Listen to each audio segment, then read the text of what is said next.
Hello प्यारे बच्चों, रुद्राक्ष secondary school की ऑनलाइन क्लासेज में आपका स्वागत है। प्यारे बच्चों, आज हम पैसिव वॉइस के पार्ट 2 में आए हैं। तो अभी मैं आपको पढ़ा रहा हूँ पैसिव वॉइस का। आई थिंक मैंने 2 रूल करवाए थे, अभी मैं तीसरे रूल पे आ रहा हूँ।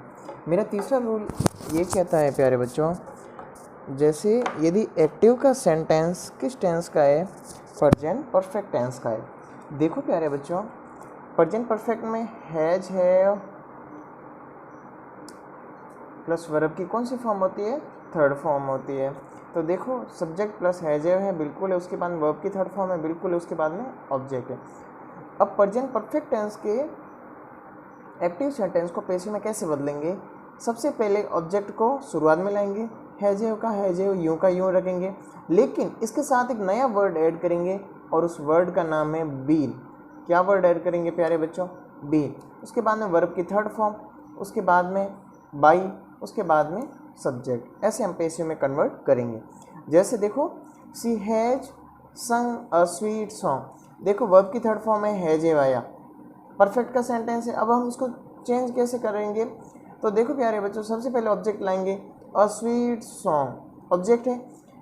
सॉन्ग कितना है प्यारे बच्चों, एक है, तो मैं यहाँ पर हैज़ लगाऊंगा। हैज है के बाद में क्या लगाना है प्यारे बच्चों अपन को, बीन। क्या मैंने यहाँ पे बीन लगाया।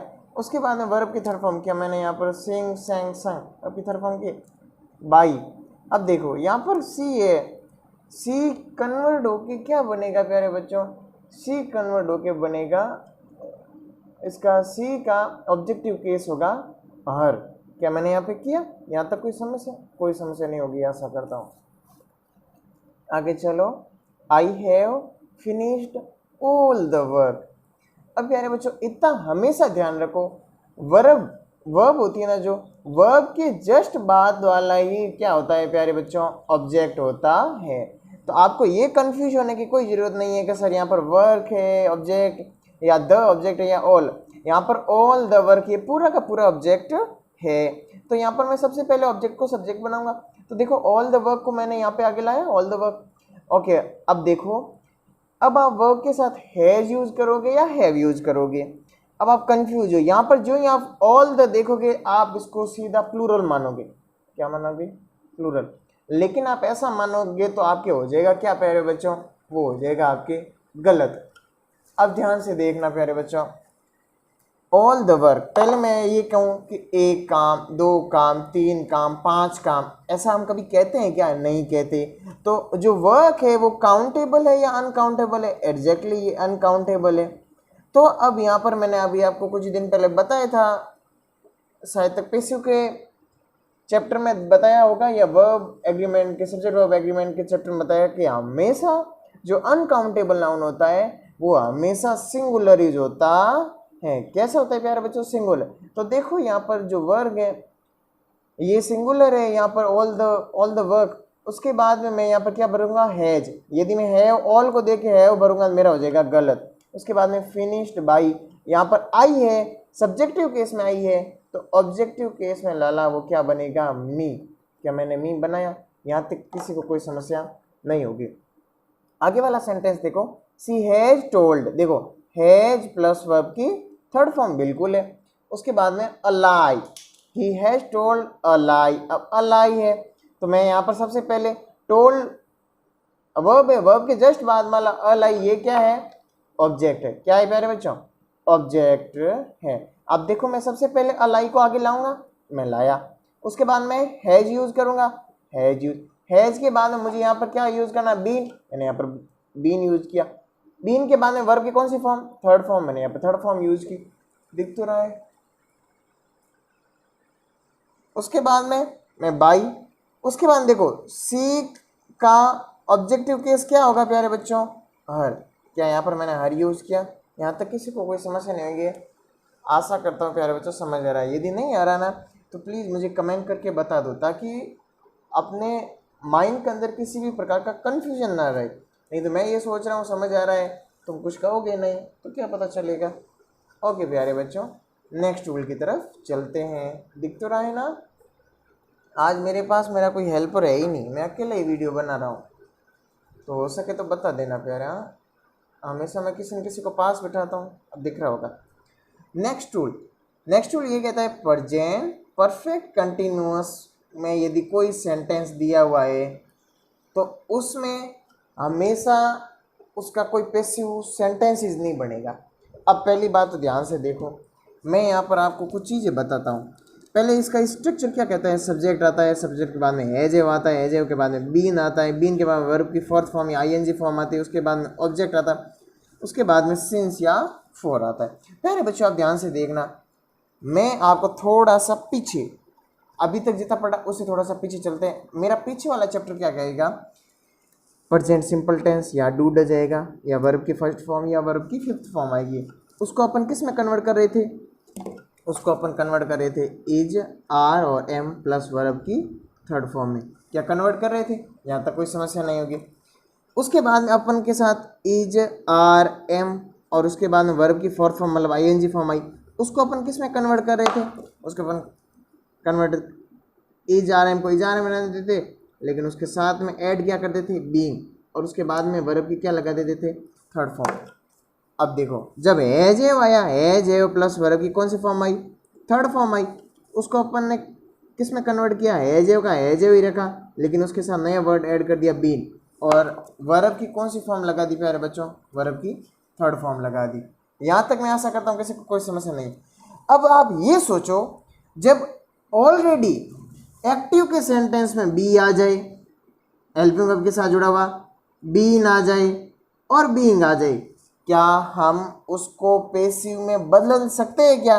प्यारे बच्चों ऐसा पॉसिबल ही नहीं हो सकता है। यदि एक्टिव के सेंटेंस में बी, बीन और बीइंग वाला सेंटेंस आ रखा है, हम उसको पैसिव में कभी भी बदल नहीं सकते हैं। तो ये नॉट पॉसिबल है, पॉसिबल नहीं है, इसका पैसिव बनेगा ही नहीं। आप चाहकर भी इसको पैसिव वॉइस में कन्वर्ट नहीं कर सकते हो। अब देखो मैंने शुरुआत में आपको, आप मेरे पिछले वाला वीडियो को देखना, मैंने शुरुआत में लिखा था 8 बेसिक रूल। अब तुम कहोगे सर टेंस तो होते हैं 12, लेकिन आप रूल 8 क्यों लिखवा रहे हो? क्योंकि 4 ऐसे टेंस हैं जिन टेंसेस के अंदर बी, बीन और बीइंग ऑलरेडी आया हुआ होता है। जब ये ऑलरेडी आया हुआ होगा तो जनरली उनका पैसिव नहीं बनेगा प्यारे लालों। तो जब 12 में से 4 टेंस चले गए तो पीछे कितने बचे, 8 बेसिक रूल। तो अपन को 8 का ही पढ़ना है। 4 ऐसे टेंसेज होते हैं जिनका passive voice is not possible, impossible, वो पॉसिबल होता ही नहीं है। देखो एक तो प्रेजेंट परफेक्ट कंटिन्यूस, देखो प्रेजेंट परफेक्ट कंटिन्यूस में बीन आया हुआ है तो होगा नहीं। पास्ट परफेक्ट कंटिन्यूस उसमें भी बीन है, होगा नहीं। फ्यूचर परफेक्ट कंटिन्यूस दिख तो रहा है ना, फ्यूचर परफेक्ट कंटिन्यूस इसमें भी बीन आया हुआ है, होगा नहीं। और एक फ्यूचर कंटिन्यूस में ऑलरेडी विल के साथ बी आया हुआ होता है, विल सेल के, और तो उसमें बीन नहीं है तो क्या बी जुड़ा हुआ है। तो जिसमें बी बीन ऑलरेडी जुड़ा हुआ होता है उसको हम पैसिव में कन्वर्ट नहीं कर सकते प्यारे बच्चों।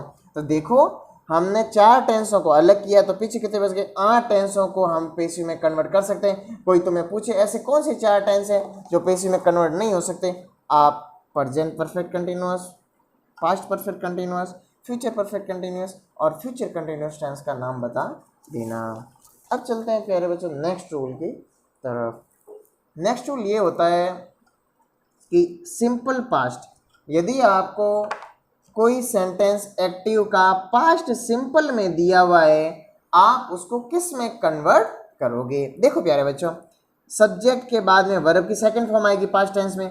यदि अफर्मेटिव सेंटेंस नहीं है, नेगेटिव इंट्रोगेटिव है, तो उसमें डिड नॉट प्लस वर्ब की फर्स्ट फॉर्म आएगी। उसके बाद में ऑब्जेक्ट आएगा। क्या यही होती है पास्ट टेंस की पहचान? अब देखो यदि पास्ट टेंस में एक्टिव का सेंटेंस आया है, अपन उसको पैसिव में कैसे कन्वर्ट करेंगे, ध्यान से देखो। सबसे पहले ऑब्जेक्ट को क्या बना देंगे, सब्जेक्ट। मैंने यहाँ पर सब्जेक्ट बनाया ऑब्जेक्ट का। उसके बाद में जैसे अपन प्रेजेंट सिंपल में वर्ब की फिफ्थ फॉर्म को इज आर एम में चेंज कर रहे थे, तो इसको भी अपन किस में चेंज करेंगे, वॉज वर में। उसके बाद में वर्ब की कौन सी फॉर्म लगा देंगे, थर्ड फॉर्म लगा देंगे। उसके बाद में क्या लगा देंगे, बाई। और उसके बाद में सब्जेक्ट का यहाँ पर सबसे पीछे ऑब्जेक्टिव केस बना देंगे। जैसे मैं आपको बता रहा हूँ, दिख रहा है प्यारे बच्चों? नहीं दिखे तो बता रहे। सी सेंग अ स्वीट सॉन्ग। प्यारे बच्चों ध्यान से देखना, सेंग, सेंग आया है तो वर्ब की कौन सी फॉर्म आई है? सेकंड फॉर्म आई है ऑफिशियली। अब देखो, ये देखो, जब सेकंड फॉर्म होती है तो सिंपल पास्ट होता है। तो मैं यहाँ पर सबसे पहले क्या करूँगा, अ स्वीट सॉन्ग को सेंटेंस के शुरुआत में लाऊंगा, क्योंकि ऑब्जेक्ट का सब्जेक्ट बनाऊंगा। तो मैंने अ स्वीट सॉन्ग को मैं शुरुआत में लाया, बिल्कुल लाया। उसके बाद में सॉन्ग कितना प्यारे बच्चे, एक है। जब वर्ब की सेकंड फॉर्म आए तो अपन उसको किस में बदलेंगे? वॉज वर्ब में बदलेंगे, बिल्कुल बदलेंगे। तो ये सिंगुलर है तो मैं इसके साथ क्या लगाऊंगा? वॉज। उसके बाद में वर्ब की थर्ड फॉर्म, सिंग सेंग संग, मैंने यहाँ पर वर्ब की थर्ड फॉर्म लगाई। उसके बाद में क्या लगाऊंगा? बाई, मैंने बाई लगाया। उसके बाद में जब सब्जेक्टिव केस में सी है तो वो ऑब्जेक्टिव केस में आने पर क्या बन जाएगा प्यारे बच्चों? हर बन जाएगा। आगे चलो, आई थिंक दिख रहा होगा, है ना? जैसे देखो ये वाली लाइन दिख रही, ओके। आई टॉट इंग्लिश, पूरा अंधेरा यार, ये अंधेरा कहाँ से आ रहा है? I taught English in that school. मैंने अभी आपको कुछ टाइम पहले बताया था कि ऑब्जेक्ट किसके बाद आता है। अब लाल तो भूल गया, अरे ऐसे नहीं भूलना है। ऑब्जेक्ट हमेशा आता है वर्ब के जस्ट बाद। यहाँ पर वर्ब क्या है? टॉट है। तो टॉट के जस्ट बाद में क्या है? इंग्लिश आया। ऑब्जेक्ट क्या है? ये। अब आधे से ज़्यादा लाल तो क्या कहेंगे? In that school. अरे गरीब, इन दैट स्कूल ये ऑब्जेक्ट नहीं है। जो टाइम एंड प्लेस को डिनोट करता है वो एडवर्ब ऑफ टाइम और एडवर्ब ऑफ प्लेस होता है, और ये हमेशा जनरली सेंटेंस के लास्ट में ही जाते हैं। आप भले एक्टिव में रहोगे तो भी इनको लास्ट में लिखोगे, और यदि सेंटेंस को पैसिव में कन्वर्ट करोगे तो भी टाइम या प्लेस को कोई डिनोट कर रहा है तो वो तो भी किस में आएगा? लास्ट में ही जाएगा। अब देखो, मैंने अभी आपको बताया कि जो ऑब्जेक्ट है वो किसके बाद में आता है? जस्ट वर्ब के बाद में। वर्ब के बाद में इंग्लिश वर्ड आया, बिल्कुल आया। तो यहाँ पर मैं सबसे पहले इसको सब्जेक्ट बनाऊंगा, मैंने इंग्लिश को बनाया। इंग्लिश के साथ में यदि वर्ब की सेकंड फॉर्म है उसको मैं वॉज वर्ब में कन्वर्ट करूंगा, मैंने यहाँ पर वॉज लगाया क्योंकि इंग्लिश एक सब्जेक्ट है। उसके बाद में टॉट की थर्ड फॉर्म भी टॉट है। उसके बाद में बाई, और आई जब सब्जेक्टिव केस में आई है तो वो मी, ऑब्जेक्टिव केस में क्या बन जाएगा गरीब? मी। और अभी मैंने कहा था जो टाइम एंड प्लेस को डिनोट कर रहा है वो हमेशा सेंटेंस के लास्ट में ही जाता है। तो in that school, in that school मैंने क्या यहाँ पर वापस से लास्ट में लिखा, बिल्कुल लिखा। अब आगे वाला मैंने एक सेंटेंस दे दिया आपको नेगेटिव। कैसा दिया? नेगेटिव। अब आप ध्यान से दिख तो रहा है ना? देखो प्यारे बच्चों, सी डिड नॉट, डिड आया, that mean past simple tense है, ओके। उसके बाद में नॉट आया, नेगेटिव सेंटेंस है, ओके। उसके बाद वर्ब की फर्स्ट फॉर्म टेल आ गई, बिल्कुल। The right answer. अब आप पहले तो मुझे यूं कंफर्म करके बताओ कि इस सेंटेंस में ऑब्जेक्ट कौन सा है। अब आप देखोगी मेन वर्ब, ये वर्ब टेल है, ओके। वर्ब के जस्ट बाद में वाला क्या होता है? ऑब्जेक्ट। तो ये क्या है? The right answer. क्या ये ऑब्जेक्ट है? बिल्कुल है। तो मैं यहाँ द राइट आंसर को सबसे फर्स्टली लिखूंगा, मैंने लिख दिया। उसके जस्ट बाद में राइट आंसर एक है तो मैंने यहाँ पर क्या लगाया? वॉज। उसके बाद में यहाँ पर सेंटेंस नेगेटिव था तो हेल्पिंग वर्ब के बाद में नॉट हमेशा आता है, तो यहाँ पर भी वॉज के बाद मैंने क्या लगा दिया? नॉट। उसके बाद में टेल की थर्ड फॉर्म क्या होगी? टोल्ड। उसके बाद मुझे क्या यूज करना है? बाई। और यदि सब्जेक्टिव केस में सी है तो वो ऑब्जेक्टिव केस में आने पर क्या बन जाएगा? हर बन जाएगा। प्यारे बच्चों, अभी के लिए इतना ही। तब तक के लिए खुश रहो, मस्त रहो, व्यस्त रहो और घर में रहो। और प्यारे बच्चों, आपके पास बहुत अच्छा चांस है लोगों की मदद करने का, लोगों की हेल्प करने का। अच्छे व्यक्ति बनो, लोग आपको याद रखेंगे। और हाँ, यदि किसी ज़रूरतमंद की मदद करोगे तो आपका भगवान भी साथ देगा। दूसरी बात, आपके पास आस पड़ोस में कोई परिंदे उड़ रहे हैं, उनको दाना पानी डालो। कोई डॉगी वॉगी घूम रहा है, आवारा कुत्ता, उसको भी रोटी दो। इससे हम हमारी प्रकृति को बचा पाएंगे। और प्यारे बच्चों, मिलेंगे अगले वीडियो में। तब तक के लिए खुश रहो, मस्त रहो, व्यस्त रहो। एक और बात सुनो, यदि आप चाहो तो और भी कुछ सेंटेंसेज पर प्रैक्टिस कर सकते हो। प्रैक्टिस जितनी हो सके ज़्यादा से ज़्यादा करो। जहाँ पर प्रॉब्लम आ रही है मुझे बताओ। जैसे आगे डबल ऑब्जेक्ट वाले सेंटेंसेज आएगी, मैं सारे के सारे करवाऊंगा। लेकिन धीरे धीरे चलते रहो, मेरी डेली की वीडियोस देखते रहो। जहाँ प्रॉब्लम आ रही है वहाँ वहाँ पर आप कमेंट करो और सुनो, हमारे स्कूल के चैनल को सब्सक्राइब करो। दूसरी बात, मेरे को भी लाइक कर लो थोड़ा सा और मेरी वीडियो को शेयर भी करो और कमेंट भी करो। प्यारे बच्चों, मिलेंगे अगले वीडियो में भावेश सांकला के साथ। तब तक के लिए खुश रहो, मस्त रहो, व्यस्त रहो।